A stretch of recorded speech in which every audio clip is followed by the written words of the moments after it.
আসসালামু আলাইকুম। আমার প্রবাস জীবনটা বেশি দিনের না, অল্প কিছুদিন। তো এই অল্প কিছুদিনের ভিতরে আমি কখনো দেশ থেকে কোনো জিনিস কাউকে দিয়ে আনাইনি আমার জন্য, এবং কাউকে পাইওনি আনানোর জন্য।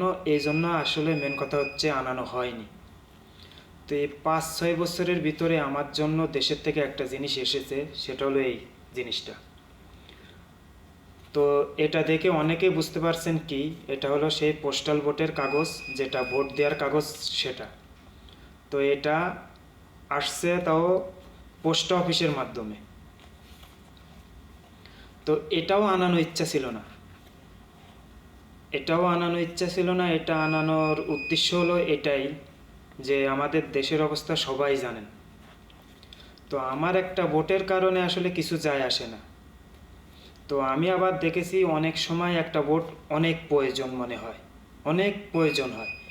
যে একটা ভোটের কারণে কিন্তু আমি দেখেছি চেয়ারম্যান মেম্বার এরা হেরে যেতে দেখেছি আমি একটা ভোটের কারণে।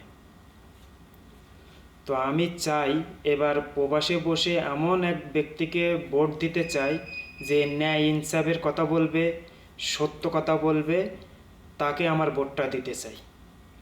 তো আমি সবার প্রতি আশা রাখব যে এবার আপনারা দেখে শুনে এবার ভোটটা দিবেন, এমন এক ব্যক্তিকে ভোট দিবেন যে সংসদে গেলে দুর্নীতি, চাঁদাবাজ, টেন্ডারবাজি থাকবে না।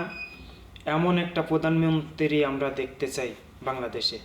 বিশেষ করে আমাদের প্রবাসী ভাই বোন যারা আছেন, তাদেরকে বলবো আপনারা ভেবেচিন্তে ভোটটা দিবেন।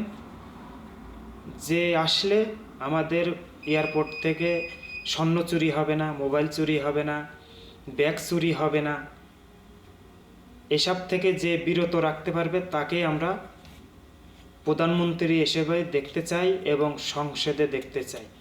তো সবাই ভালো থাকবেন, দোয়া করবেন। আল্লাহ হাফেজ। আমরা চাই ন্যায় ইনসাফের কথা বলার মতন লোক।